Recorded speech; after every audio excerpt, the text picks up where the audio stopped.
Constantemente la vida es cuestión de decisiones. En últimas, inevitablemente, hay una decisión que no solo determina el tiempo, sino una decisión que determina la eternidad. Esa decisión es de la que nuestro Señor habla en estos versículos.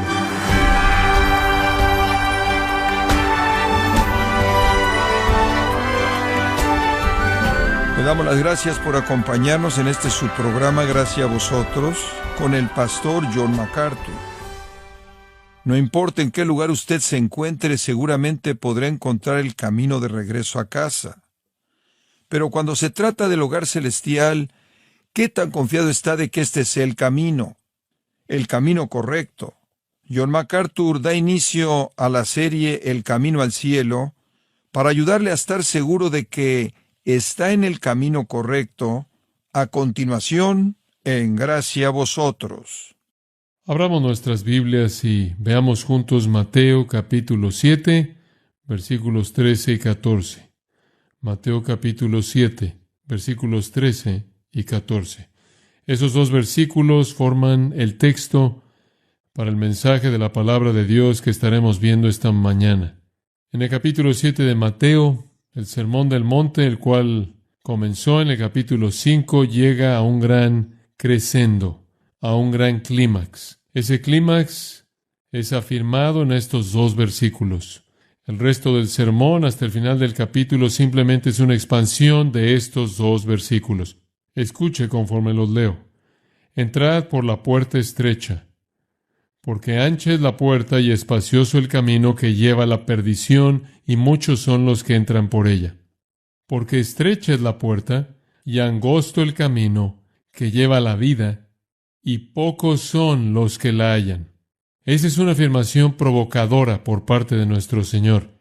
Ese realmente es el punto hacia el cual Él ha estado concentrando toda la primera parte de este gran sermón maestro.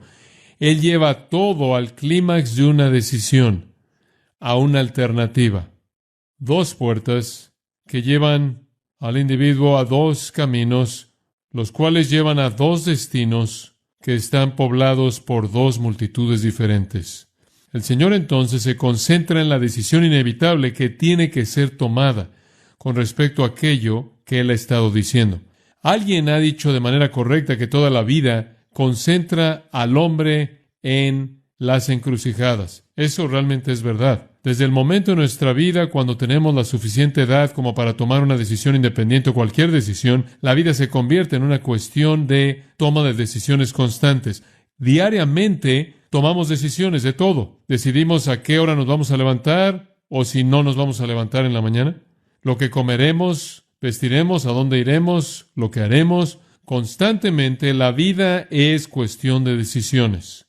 Decidimos por dónde vamos a lo largo de la vida. Y entonces es apropiado decir que la vida consiste en el hombre en las encrucijadas. En últimas, inevitablemente hay una decisión final. Una decisión que no solo determina el tiempo, sino una decisión que determina la eternidad. Esa decisión es de la que nuestro Señor habla en estos versículos. La única, la decisión definitiva. Ahora, el esfuerzo de Dios siempre ha consistido en llevar al hombre a tomar esa decisión definitiva. Siempre existe una opción, de tal manera que siempre hay una alternativa.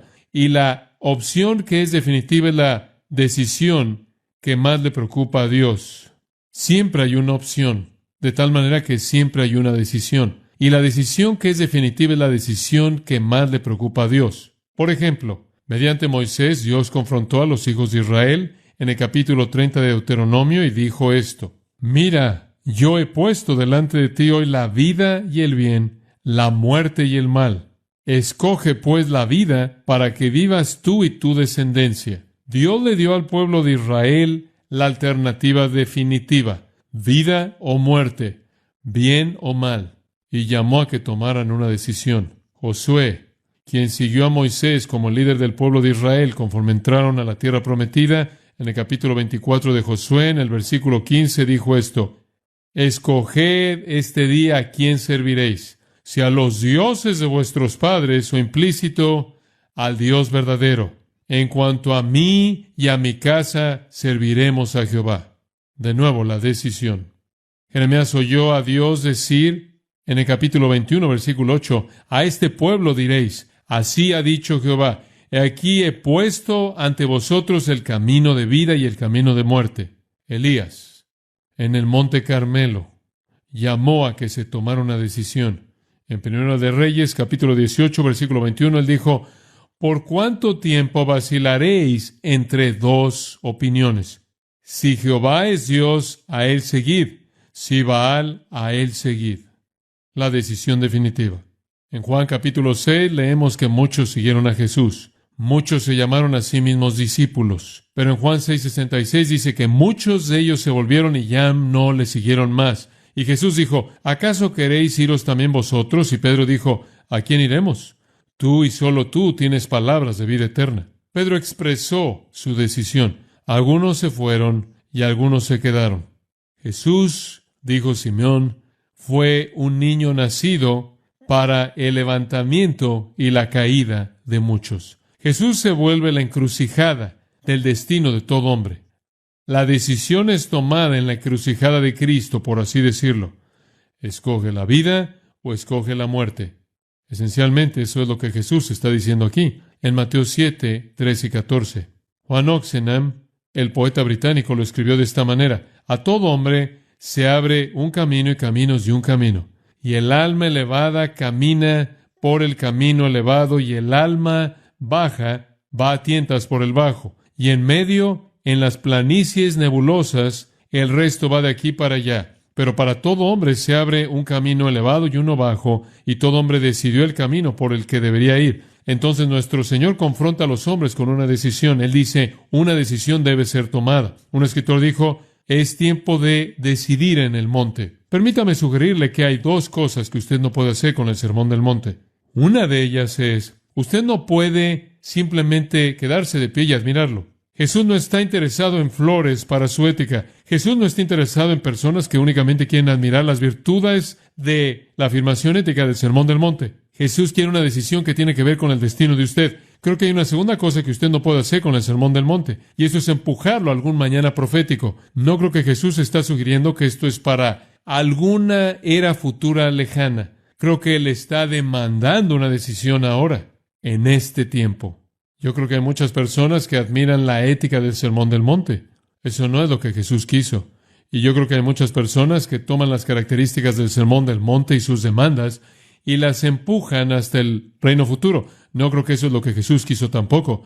Lo que Jesús demandó fue una decisión, un acto, una decisión definitiva que fuera tomada en ese momento y en esa ocasión en base a lo que Él acababa de decir. Una decisión deliberada tiene que ser tomada. Cristo vino a traer un reino.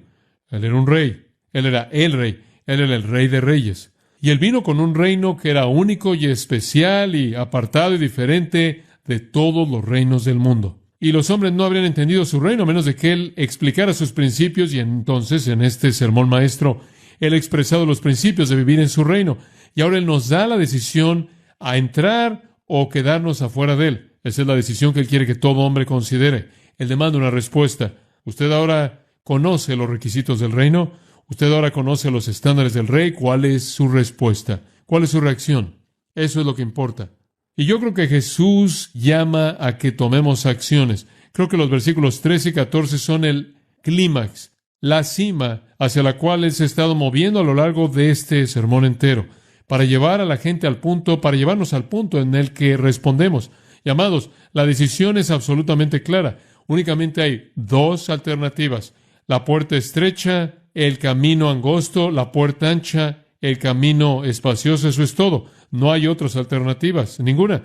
Y me gusta lo que Juan Stott dice de eso. Él dice, Jesús confronta todo nuestro sincretismo cómodo. Tendemos a querer volvernos eclécticos en desarrollar sistemas de religión, pero Jesús dice, esto es claro, es esto o aquello. Y eso lo concluye. Ahora, algunas personas podrían decir, bueno, ¿cómo es posible que Jesús podría hacer una afirmación tan clara acerca de la religión cuando hay tantas religiones que enfrenta el hombre? Bueno, realmente no hay muchas. Únicamente está la verdadera y la falsa, ¿verdad? Únicamente está la correcta y la incorrecta. Eso es tan simple como lo puedo decir. De hecho, a lo largo del Sermón del Monte, Jesús está haciendo un contraste entre la religión verdadera, sus estándares, y la religión falsa, la religión del día, la religión del hombre. El contraste es entre la justicia divina y lo que demanda, y la justicia humana y lo que demanda. El contraste es entre Cristo y los escribas y los fariseos. Únicamente hay dos. Ahora permítame añadir un comentario al margen. El contraste aquí, y quiero que entienda esto, de lo contrario nunca entenderé el pasaje. El contraste no es entre religión y paganismo. Y he oído a tantas personas usarlo de esa manera, que el camino angosto es el camino del cristianismo que va al cielo, y el camino espacioso es la orgía de embriaguez que va al infierno. No es un contraste entre piedad y cristianismo y gente no religiosa, gente pagana. Masas abiertamente llenas de lujuria, impías, inmorales, que van camino al infierno con gusto. No es eso. Es un contraste entre dos tipos de religiones. Ambos caminos tienen un letrero que dice, este es el camino al cielo. Satanás no coloca letreros en caminos que digan, este es el camino al infierno. Eso no engaña mucho.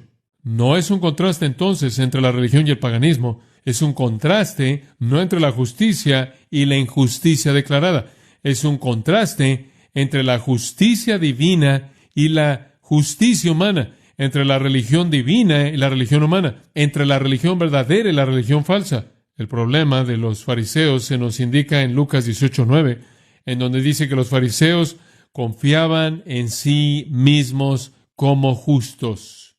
Esa era su religión y no era adecuada. Todo hombre toma una decisión, y la decisión es esta: o usted es lo suficientemente bueno por usted mismo o mediante su sistema para llegar al cielo, o no lo es, y usted se arroja en la misericordia de Dios mediante Cristo. Esos son los únicos dos sistemas de religión en el mundo. Ahora usted puede ver en el mundo 10,000 nombres y términos diferentes religiosos, pero únicamente hay dos religiones en el mundo. Permítame recordarles, solo dos. Está la religión de mérito divino, Dios lo ha hecho todo en Cristo, y está la religión del mérito humano, nosotros hacemos algo de esto. Esta es la religión de gracia, esta es la religión de obras, esta es la religión de fe, esta es la religión de la carne, esta es la religión del corazón, esta es la religión de la parte externa. Los sistemas hechos por el hombre de religión están basados sobre el hecho de que realmente no necesitamos un Salvador. Tenemos la capacidad de desarrollar nuestra propia justicia. Simplemente denos un pequeño ambiente religioso, denos unas cuantas reglas, unas cuantas rutinas, algunos rituales, y podemos producirlo por nosotros mismos. Esta es la religión del mérito humano, y viene en multiplicidad de títulos diferentes, pero todo es el mismo sistema, porque es producido por la misma fuente, Satanás mismo, y él empaca en cajas diferentes, pero es el producto idéntico. Por otro lado, la religión de mérito divino es cristianismo y permanece por sí sola, aparte de las demás. De manera trágica, la mayoría de la humanidad está en el camino del mérito humano, creyendo que pueden alcanzar el plano más elevado de destino potencial debido a alguna capacidad innata mediante sus propias obras buenas y sus méritos buenos. Ese es el contraste. Jesús está diciendo, mire, hay dos caminos que tienen el letrero al cielo.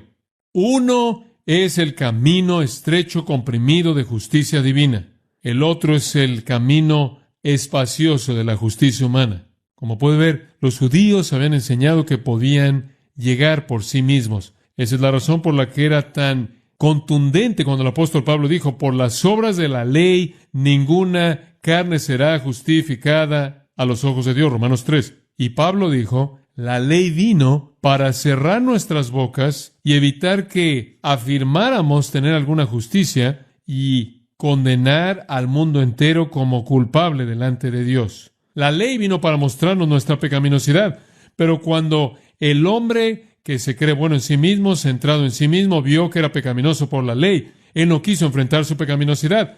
Entonces hizo la ley a un lado, reinventó un nuevo sistema que acomodaba sus fallas, y entonces, en base al sistema hecho por los hombres, afirmó en su propia mente que él era justo. Eso es mérito humano.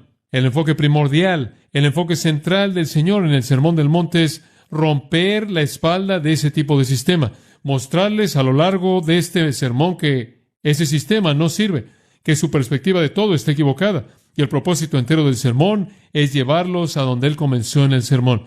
Bienaventurados los pobres en espíritu, bienaventurados los que lloran, bienaventurados los mansos, bienaventurados los que tienen hambre y sed de justicia. En otras palabras, Él comienza en donde Él quiere terminar, con gente que está quebrantada, con un espíritu de mendigos, llorando por su pecaminosidad total, mansos frente a Dios y su ley, y con un hambre y sed por aquello que saben que no tienen, pero que necesitan desesperadamente la justicia de Dios. Él quiere llevarlos de regreso a donde Él comenzó, a ese quebrantamiento por el pecado. Pero los fariseos nunca entendieron el mensaje. Digo, usted oye al fariseo en Lucas 18 y él ora, te doy gracias porque no soy como los otros hombres. Y él dijo, hago esto y hago aquello. Y a lo largo de esa oración nunca expresó una necesidad a Dios. Nunca una necesidad. Porque él nunca pensó que tenía una necesidad. Porque él era tan bueno como era. Y en la esquina está el hombre golpeándose el pecho diciendo, Dios, sé propicio a mi pecador. Jesús dijo, ese hombre se fue a casa justificado, no el otro. Jesús quiere llevar a la humanidad a un punto en donde reconoce su incapacidad total de agradar a Dios en su propia carne. Y en desesperación, con un espíritu quebrantado, manso y llorando, él clama por justicia de Dios. Los judíos, claro, pensaban que eran justos, pensaban que iban camino al cielo, camino al reino. Pero Jesús los forza a reevaluar y a tomar una decisión. Es la misma decisión que cada uno de nosotros tiene que tomar. Ahora, al llegar a los versículos 13 y 14, la decisión es cristalizada. Y por cierto, como dije, esta es la cima. El resto del capítulo simplemente expande este pensamiento y lo ilustra. Estaremos viendo eso en las próximas semanas. Pero a partir de aquí, la decisión es clara. Hay dos puertas, la angosta y la ancha. Hay dos caminos, el estrecho y el espacioso. Hay dos destinos, la vida y la destrucción. Hay dos tipos de viajeros, los pocos y los muchos. Hay dos tipos de árbol, el bueno y el corrupto. Hay dos tipos de fruto, el bueno y el malo. Hay dos constructores, el sabio y el necio. Hay dos cimientos, la roca y la arena. Y hay dos casas y hay dos elementos en la tormenta que él explica. En otras palabras, la decisión clara es el centro de la explicación en el clímax del sermón. Y repito, Jesús no quiere flores por la ética. Y Jesús no quiere que se pospongan los requisitos. Lo que Él quiere es acción, respuesta. Y Él nos forza a tomar una decisión. Y realmente no creo que había entendido realmente este pasaje. Y creo que cuando terminemos esta mañana usted lo verá de una nueva manera. Hay 4 contrastes que quiero que vean en estos versículos. 4 contrastes. Número 1, 2 puertas. 2 puertas. Entrad por la puerta estrecha, porque ancha es la puerta. Y después, versículo 14, porque estrecha es la puerta. 2 veces Él menciona la puerta estrecha. Una vez Él menciona la puerta ancha. 2 puertas, únicamente 2. Ambos caminos, como dije, apuntan a la salvación. Ambos caminos apuntan a Dios. Ambos caminos apuntan al reino. Ambos caminos apuntan a la gloria. Ambos caminos apuntan a la bendición. Ambos caminos apuntan al cielo. Ambos caminos no van ahí. Uno es de justicia personal y uno es justicia divina. Antes de que usted entre por el camino, usted tiene que pasar por la puerta. Entonces la puerta viene primero. Ahora veamos, en primer lugar, la puerta estrecha. Y esto es básicamente la clave de la interpretación. Entonces vamos a pasar un poco más de tiempo aquí. Y únicamente quiero comenzar a desarrollar el concepto que está involucrado en la puerta estrecha. En primer lugar, la primera cosa que veo, conforme veo el versículo 3, es que usted debe entrar. ¿Escuchó eso? Debe entrar. Hay un sentido de urgencia aquí en este imperativo auristo. Demanda un punto de acción en este momento. Hazlo ahora. Entra ahora. Este es el tiempo. Este es el momento. Esto es a lo que Dios está llamando. Debes hacer esto. No es una opción. Es un mandato. Un mandato absoluto. Ahora, el Señor Jesús había estado enseñándoles un estilo de vida muy estrecho.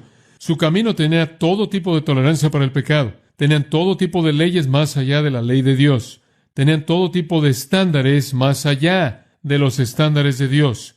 Ellos habían inventado un sistema que era hecho por los hombres y llegaba a muchas áreas de la vida, y todas estas cosas eran parte de su sistema. Y Jesús dijo, tienes que deshacerte de eso, tienes que deshacerte de eso, esto es, y Él lo hizo más y más estrecho hasta que cuando llega al capítulo 7, versículo 12, Él les había presentado un enfoque de vivir la vida para la gloria de Dios que era muy refinado y confinado. Y entendieron que era un camino muy estrecho, muy bien delineado. Y Jesús habló, dijeron al final del capítulo, como quien tiene autoridad. Él no arrastró todas las cosas de los rabinos. Él simplemente habló de asuntos específicos. Y entonces entendieron lo que dijo. Comparado con su sistema, era muy estrecho, muy limitado. Y Jesús dice, debes entrar por este camino angosto. Si vas a estar en mi reino, tienes que venir en estos términos. Él demandó acción inmediata. Es un mandato absoluto sin alternativa. No es suficiente escuchar a predicación acerca de la puerta. No es suficiente admirar la ética, tienes que entrar por esa puerta. No puedes entrar al reino, dice, a menos de que vengas en estos términos, abandonando tu justicia personal, viéndote como un mendigo en espíritu, como llorando por el pecado, como manso ante un Dios santo, no soberbio y jactándote, como teniendo hambre y sed de justicia, no creyendo que la tienes. Usted tiene que entrar en sus términos. El infierno va a estar lleno de personas que admiraron el Sermón del Monte. Usted debe entrar. Segundo punto, debe entrar por esta puerta. Debe entrar por esta puerta. Entrad por la puerta estrecha. Él dice, hay una puerta ancha, pero Él no le dice a usted que entre por ahí, porque lleva a la destrucción. Usted debe entrar. Usted no puede quedarse de pie y admirarla. Tiene que entrar. Y si usted va a estar en el reino, tiene que entrar por esta puerta. Ahora, eso es muy estrecho, ¿no es cierto? Digo, eso está muy limitado. La gente dice, tú sabes, el cristianismo no da lugar para nadie más. Eso es exactamente correcto. No hacemos eso porque somos egoístas o porque somos soberbios o porque nos elevamos. Hacemos eso porque eso es lo que Dios dijo. Si Dios hubiera dicho que hay 48 caminos de salvación, predicaría los 48, pero no los hay. En ningún otro hay salvación porque no hay otro nombre bajo el cielo dado a los hombres por el que podamos ser, ¿qué? Salvos. No hay otro nombre, Jesús. Hechos 4:12. Yo soy el pan de vida. Yo soy el camino, la verdad y la vida. Yo soy la puerta. Si alguno entrare de alguna otra manera, es un ladrón. Juan 10. Porque hay, 1 Timoteo 2, un mediador entre Dios y los hombres, Cristo Jesús hombre, solo uno. No hay otro nombre. Cristo y Cristo únicamente. Es así de estrecho, es así de limitado. No hay alternativas. Usted debe entrar mediante un acto de la voluntad, un acto de fe. Debe entrar en los términos de Dios mediante la puerta señalada por Dios. Y Cristo es esa puerta. Él es ese camino. El Dios Santo tiene el derecho de determinar la base de la salvación y Él ha determinado que es Jesucristo y solo Él. Y así es. En tercer lugar, usted debe entrar. Usted debe entrar por la puerta estrecha y usted debe entrar solo. Usted debe entrar solo. Veo esto como implícito en el texto. Si usted estudia el término estrecha, usted entiende la idea de que es una puerta muy estrecha. De hecho, muchos comentaristas dirían que la mejor expresión de esto, de una manera contemporánea, sería un torniquete. Una de esas cosas por las que usted tiene que entrar totalmente solo. El metal está muy cercano y hay ahí un pequeño brazo que usted empuja y usted entra. Ahora, yo sé que en nuestra familia cuando vamos al zoológico o nos subimos a algún tren en algún lugar o nos subimos a algún avión, de vez en cuando usted tiene que pasar por algo así, un torniquete. Y todo el mundo está apresurado y siempre nos damos cuenta de que cuando llegamos ahí no podemos entrar juntos, ¿verdad, niños? Debemos entrar uno a la vez. Así es con la puerta estrecha. Usted no viene al reino de Cristo en grupos. Los judíos creían, oigan, estamos en el reino, todos estamos en el camino juntos, todos entramos juntos en base a el legado abrámico, en base a la descendencia judía, en base a la circuncisión. Todos estamos aquí juntos. Y creo que hay personas que piensan que están en el camino correcto al cielo, se metieron ahí cuando fueron a la iglesia. Vinieron a la iglesia, todos estamos en la iglesia entera entró junta. No hay grupos que entran por el torniquete. Usted entra solo. La salvación es individual. La gente nunca ha sido salva en pares. Cuando uno cree, podría influenciar a que otro crea, pero la salvación de toda persona es exclusiva e intensamente personal. Admite únicamente uno a la vez. Y eso es algo difícil. ¿Sabe usted? Porque nuestra vida entera es pasada con la multitud. Toda nuestra vida la pasamos haciendo lo que el resto de la gente hace, siendo parte del grupo, siendo parte de la pandilla, siendo parte del sistema que nos rodea, siendo aceptados. Y de pronto Cristo dice, vas a tener que venir, y vas a tener que venir por este lugar totalmente solo. Y para un fariseo, eso significaba, vas a tener que decirle adiós a todas esas personas y a ese sistema y dar un paso solo. Hay un precio que pagar, un precio real. No es suficiente decir que eres descendiente de Abraham. No es suficiente regresar a tu circuncisión. No es suficiente decir, nací en una familia cristiana, he estado en la iglesia toda mi vida. Usted no entra al reino en grupos. Usted entra en un acto individual de fe. Usted debe entrar. Usted debe entrar por la puerta estrecha. Usted debe entrar solo. Escuche esta. Usted debe entrar con gran dificultad. Con gran dificultad. Ahora, sé que eso sacuda a algunas personas, porque oímos todo el tiempo que ser salvo es fácil. Lo único que tiene que hacer es simplemente creer, firmar ahí en la línea, caminar por el pasillo, levantar su mano, ir al cuarto de oración, lo que sea. Y lo hemos hecho fácil. Lo único es que cuando acabamos, la gente no está en el camino correcto porque no entraron por la puerta estrecha. Ahora, sin sacudirlo demasiado, creo que es muy difícil ser salvo. ¿Oyó eso? Permítame mostrarle por qué. Dice al final del versículo 14, con respecto a la puerta estrecha y con respecto al camino angosto, pocos son los que, ¿qué?, la hallan. La primera implicación es que usted ni siquiera va a saber que está ahí a menos de que, ¿qué?, esté buscando. El profeta del Antiguo Testamento dijo, me hallaréis, dice Dios, cuando me busquéis con todo vuestro corazón. Yo no creo que alguien jamás se resbaló y cayó en el reino de Dios. Yo no creo que es fácil. Eso es gracia barata, creencia fácil. Ese es el enfoque de avivamiento. Levante su mano, camine por el pasillo, firme la tarjeta, está adentro. Bueno, sí creo en Jesús, muy bien, eres parte de la familia. Pocos son los que la hallan. Implica que usted tiene que buscarla, que tiene que estarla buscando. Permítame dar un paso más hacia adelante. Observe conmigo Lucas 13 y le voy a mostrar un versículo que realmente lo va a sacudir. Lucas 13. Conforme Jesús en el versículo 22 va por las ciudades y aldeas enseñando, llegó hacia Jerusalén. Como resultado de su ministerio, fue aparente para la gente que estaba con él que no todo el mundo estaba respondiendo como pensaban que deberían haberlo hecho. Siempre es difícil para nosotros entender por qué la gente no responde a Cristo. Y entonces uno de ellos le dijo en el versículo 23, Señor, ¿son pocos los que se salvan? Fue su observación, que no muchas personas respondieron. Señor, ¿son tan solo unos cuantos? Y Él les dijo, y Él les dio la respuesta a la siguiente pregunta, la que ellos no hicieron. La respuesta a la primera pregunta fue sí. La siguiente pregunta habría sido, ¿por qué?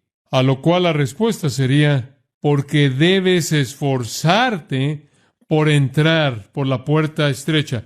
Y la palabra esforzaos es agonizomai, de la cual obtenemos agonizar, la cual es usada en 1 Corintios 9:25 de un atleta agonizando por ganar una victoria, la cual es usada en Colosenses 4:12 de laborar apasionadamente, la cual es usada en la carta de Pablo a Timoteo en la idea capítulo 6 versículo 12 de pelear. En otras palabras, el Señor dice que es una agonía, es una lucha, se demanda un esfuerzo, una lucha por entrar por la puerta estrecha, y hay muchos, en contraste a los pocos, que buscarán entrar, pero no podrán. Ahora observe esto. Es difícil salvarse, Jesús dice, número 1, porque tienes que estar buscando. Y quizás hay muchos que están buscando. Pero cuando descubren que cuesta esforzarse por entrar, no están dispuestos a hacer eso. Esa es una afirmación muy fuerte. Escuche, el cristianismo no viene al caminar por un pasillo. Usted no se convierte en un cristiano de alguna manera fácil y barata. En Mateo 11, versículo 12, la Biblia dice, el reino de los cielos sufre violencia y los violentos lo arrebatan. Hay casi una violencia en la entrada al reino. En Lucas 16:16 el Señor dijo, todos se esfuerzan por entrar en él, en el reino. Ahora, esto no es lo que usted oye, pero esto es lo que Jesús dijo.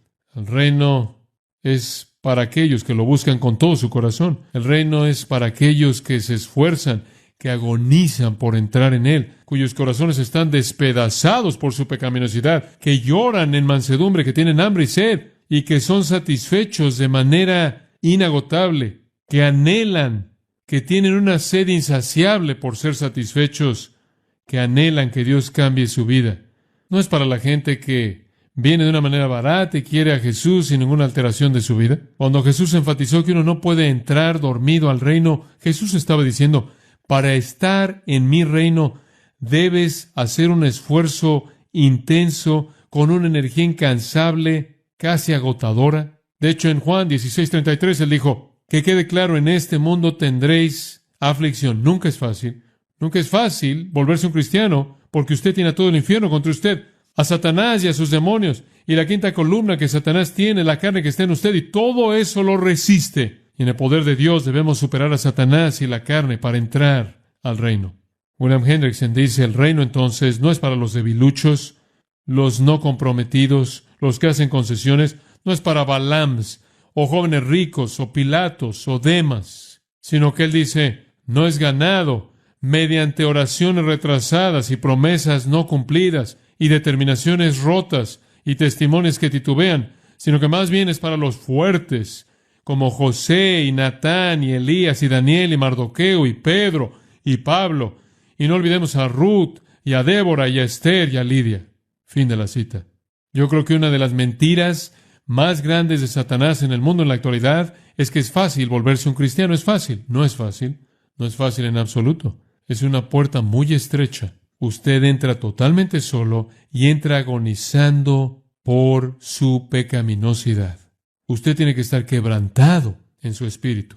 Alguien podrá decir, bueno, eso se oye como la religión de mérito humano de la que estabas hablando. No, es cuando usted llega al quebrantamiento y el reconocimiento de que usted, en usted mismo, no lo puede hacer. Entonces Cristo derrama en usted gracia sobre gracia para fortalecerlo para ese esfuerzo agonizante necesario para entrar. En el quebrantamiento de usted, el poder de Él se vuelve el recurso de usted. Usted debe entrar por la puerta estrecha, usted debe entrar solo, usted debe entrar con dificultad y a continuación, usted debe entrar desnudo. Usted no puede entrar por un torniquete con equipaje. ¿Alguna vez ha observado eso? Es un desastre, no lo puede hacer. Es la puerta, escuche, de abnegación.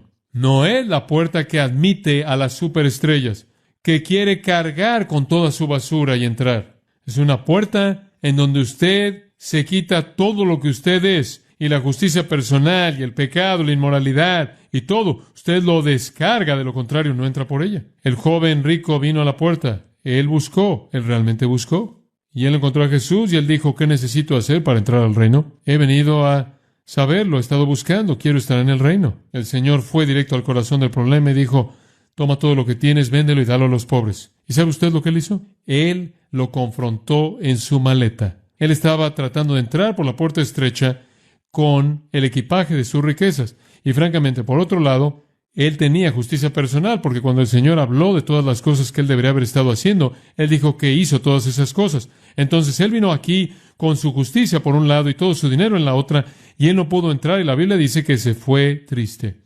Él había buscado, pero no estuvo dispuesto a despojarse de manera abnegada, negarse a sí mismo, agonizar por el pecado y el despojarse de todo hasta el punto de estar desnudo, que es necesario para entrar por la puerta. Si usted no entró por ese camino, tengo un buen sentimiento de que usted está en el camino equivocado. Dice cielo, pero no va ahí. Inclusive podría decir Jesús, debe haber un despojo de nosotros mismos, de la confianza personal, de la justicia personal. Creo que es expresado de manera maravillosa por el Señor en Mateo 18:3, en donde dice, si no os hacéis como niños, no podréis entrar en el reino. ¿Qué es lo que caracteriza a un niño pequeño? Es dependencia total, dependencia total. Nada en mi mano traigo, simplemente a tu cruz me aferro.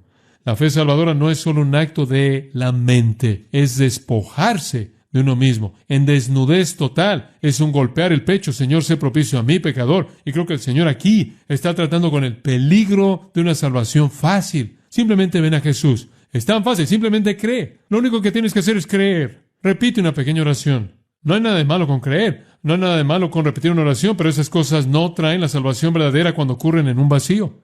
No somos nada y no tenemos nada con qué presentarnos ante Dios. A continuación, usted debe entrar por la puerta estrecha, usted debe entrar solo, usted debe entrar con dificultad, usted debe entrar con desnudez, y puedo añadir que usted debe entrar en arrepentimiento. No creo que usted entre a menos de que su corazón esté arrepentido por el pecado, dejando el pecado para servir al Dios vivo. Cuando Juan el Bautista estaba preparando un pueblo para recibir al Mesías, estaban viniendo y estaban siendo bautizados porque querían que sus pecados fueran limpiados. Cualquier persona en un contexto judío sabe que la preparación para la venida del Mesías era la limpieza del corazón de su pecaminosidad. Charles Haddon Spurgeon, el gran predicador, dijo, usted y sus pecados deben separarse, usted y Dios nunca van a unirse. Ni un pecado, dijo él, usted puede guardar, todos deben ser hechos a un lado, deben ser traídos a la luz, como los reyes cananeos de la cueva, y deben ser colgados en el sol. Fin de la cita. Nos volvemos del pecado a Dios. Debe haber arrepentimiento. Finalmente, usted debe entrar por la puerta estrecha solo, con dificultad, desnudo, en arrepentimiento y en rendición total a Cristo. En rendición total a Cristo. No creo que una persona puede ser regenerada, como Cristo lo indica aquí, simplemente al añadir a Jesucristo a sus actividades carnales. Yo no creo que la salvación es añadir algo, creo que la salvación es transformación. El mensaje entero de Primera de Juan es que si usted es verdaderamente redimido, se va a manifestar a sí mismo en una vida transformada, en la que el pecado es confesado, en donde la obediencia es característica, en donde el amor es hecho manifiesto. La salvación se caracteriza por una vida cambiada. Jesús inclusive dijo, yo puedo identificar a mis discípulos verdaderos porque obedecen mi palabra. Obedecen mi palabra. Alguien dice, bueno, soy cristiano y no hay señal de obediencia en su vida. Podrían pensar que son cristianos, pero están en el camino equivocado. Seguro tenía un letrero que decía cielo y ciertamente pudo haber tenido un letrero que decía Jesús, pero no es el camino correcto. Un camino estrecho, una puerta estrecha, en contraste, hay una puerta espaciosa. No necesitamos decir mucho de ella, es obvia por contraste. La puerta ancha, bueno, todo el mundo puede meterse junta, usted no tiene que entrar solo. Todos llegaron juntos, se unieron a la iglesia y todos entraron juntos. No hay nada individual en esto. Toda la multitud vino, no hay abnegación. Oiga, usted puede traer todo su equipaje, todo su pecado, toda su inmoralidad, su ausencia de arrepentimiento, su ausencia de compromiso con Cristo. Usted simplemente puede entrar. La puerta de la satisfacción personal. Hay muchas personas que dicen ser cristianas que son totalmente egoístas, viven para sus deseos personales. Mi corazón se entristeció al ver a uno anoche en la televisión que decía eso y mostró satisfacción personal total. Cuestiono eso. Soberbia, justicia personal, satisfacción personal, pecado de todo tipo son bienvenidos en el camino ancho. Pero si usted los tiene, usted ni siquiera entra por el camino estrecho, porque usted ni siquiera puede entrar por la puerta con esas cosas. Alguien del oeste de la India, que había escogido el Islam por encima del cristianismo, dijo esto. Mi razón es que el Islam es un camino noble, ancho. Hay lugar para un hombre y sus pecados por él, y el camino de Cristo es demasiado estrecho. Esa es la alternativa. Dos puertas llevan a dos caminos. Observe de nuevo, dos caminos. ¿Cuáles son los dos caminos? Está el camino espacioso, versículo 13, y está el camino angosto o delimitado, confinado, comprimido, versículo 14. Eso es exactamente lo que dice en el Salmo 1. Está el camino de los piadosos y el camino de los impíos. Salmo 1, versículos 1 al 3, el camino de los piadosos. Versículos 4 y 5, el camino de los impíos. Versículo 6, el resultado de ambos. La alternativa es igual como siempre lo ha sido. El camino de los impíos y el camino de los piadosos. Ahora, observe el camino espacioso.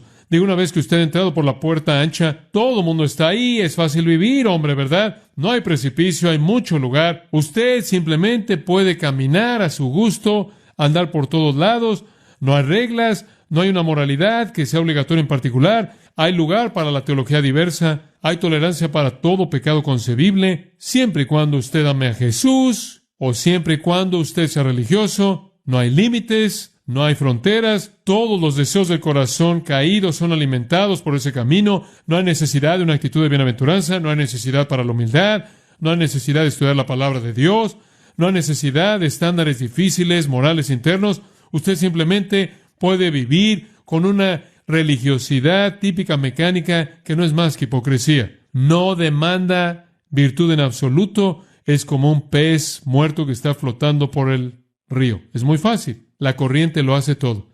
Es llamado en Efesios 2:2 el curso de este mundo. Pero la tragedia total de todo está en el proverbio que dice, hay camino que parece derecho al hombre, pero su fin es camino de muerte. Es el camino espacioso. No hay reglas, no hay estándares fuera de aquellas que han sido inventadas por el hombre para que encajen con su pequeño sistema cómodo. Y el Salmo 1:6 dice, el camino de los impíos perecerá. En contraste, eso hay un camino duro, versículo 14.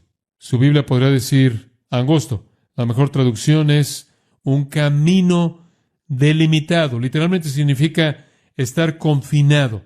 Es como un camino estrecho en un precipicio, muy estrecho, muy angosto. Y esa es la razón por la que Pablo dice en Efesios, deben caminar de manera circunspecta, con sus ojos abiertos, porque usted no nada más puede andar por todos lados. Es un camino muy estrecho. Está delimitado en ambos lados por la mano disciplinadora de Dios. Usted se sale por este lado y ¡guac! Sus nudillos espirituales reciben un golpe. Lo mismo del otro lado.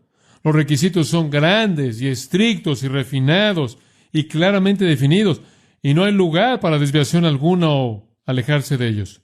Debe ser el deseo de nuestros corazones cumplir con ellos sabiendo que cuando fracasamos Dios disciplinará y después Dios de manera maravillosa y amorosa perdonará y nos levantará de nuevo.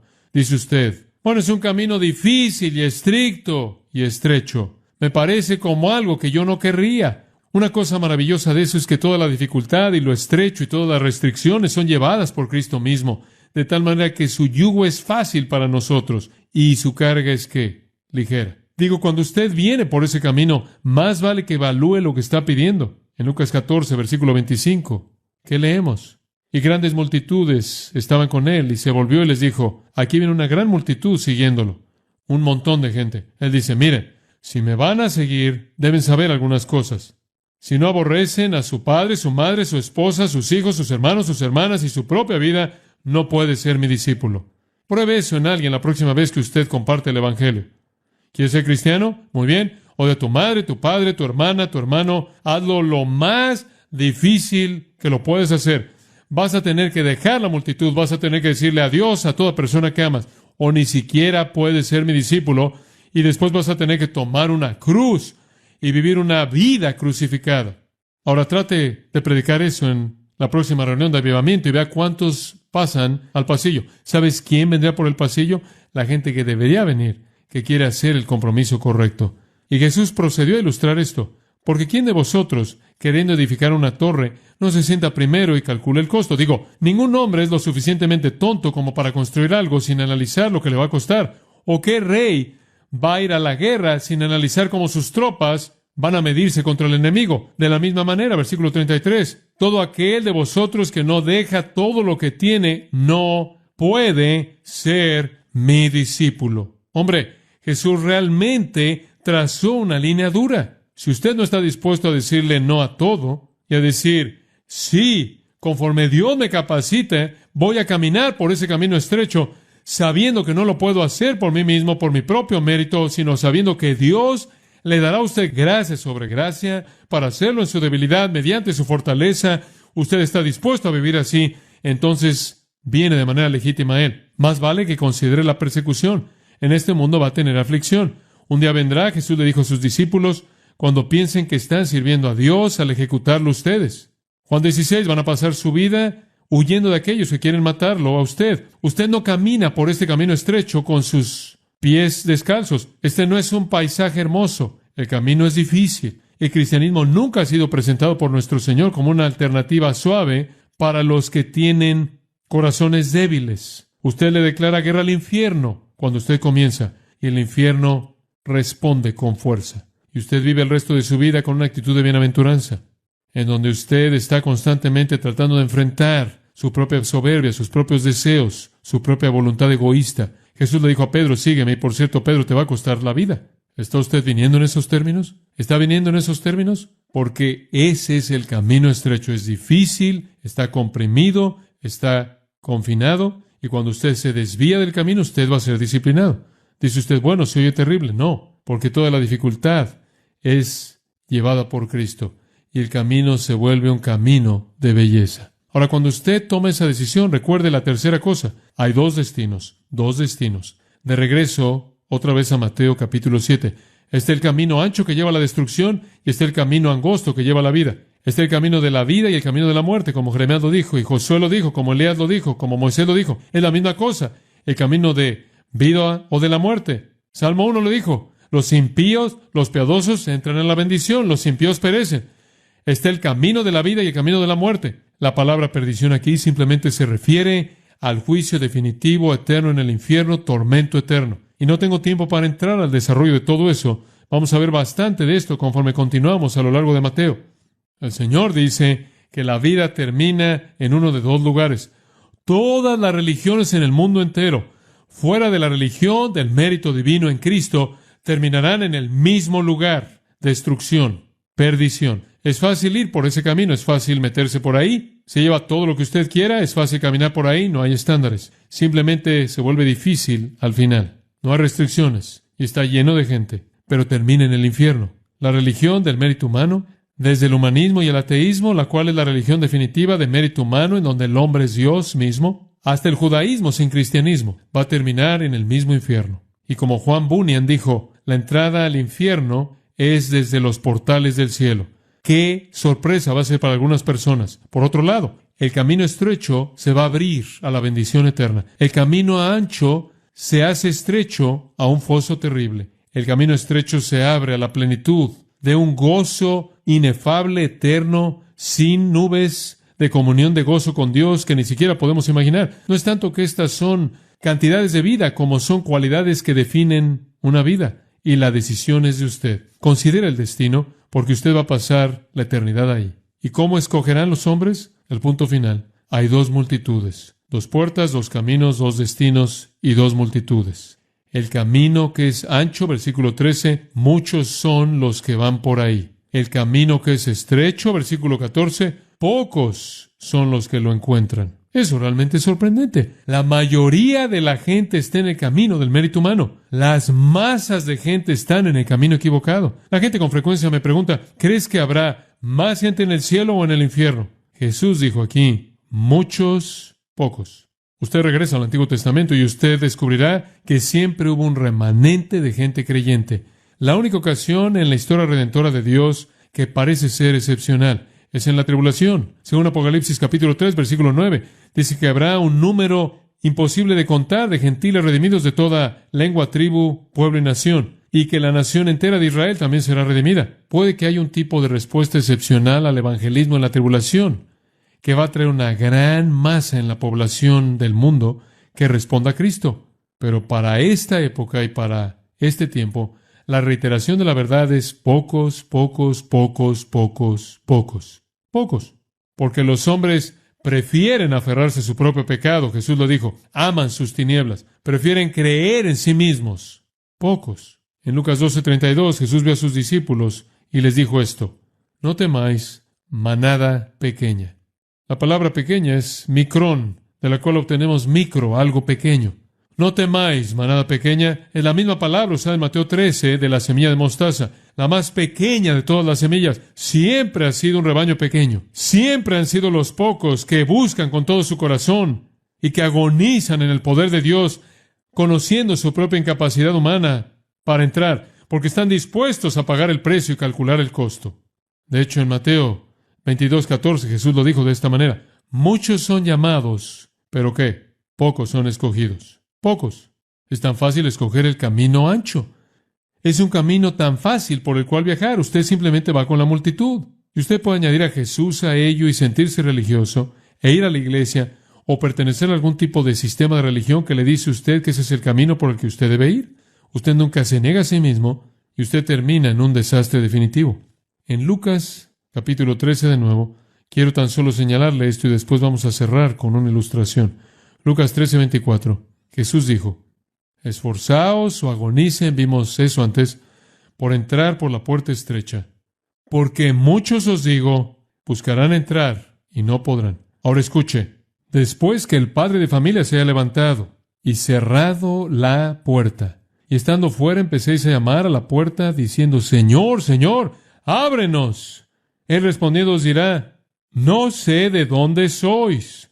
Entonces comenzaréis a decir, delante de ti hemos comido y bebido, y en nuestras plazas enseñaste, tuvimos comunión. Pero os dirá, os digo que no sé de dónde sois. Apartaos de mí, todos vosotros hacedores de maldad. Allí será el llanto y el crujir de dientes, cuando veáis a Abraham, a Isaac y a Jacob, y a todos los profetas en el reino de Dios, y vosotros estéis excluidos. Estas no son personas no religiosas, estas son personas religiosas, que pensaron que estaban en el camino correcto, pero no en el camino correcto. Y van a golpear la puerta. Les digo, no puedo pensar en una escena más horrenda que personas que están viviendo engañadas por la ilusión de que son salvos, simplemente para descubrir que la puerta está cerrada en su cara. De regreso en Mateo 7, Jesús dice, muchos van por ese camino, muchos en el camino espacioso. ¿Quiere conocer esos muchos? Vaya al versículo 22. Muchos me dirán en aquel día, Señor, Señor, ¿no profetizamos en tu nombre y en tu nombre echamos fuera demonios y en tu nombre hicimos muchos milagros? Se oye tan bien. Y entonces les declararé, nunca os conocí, apartaos de mí, hacedores de maldad.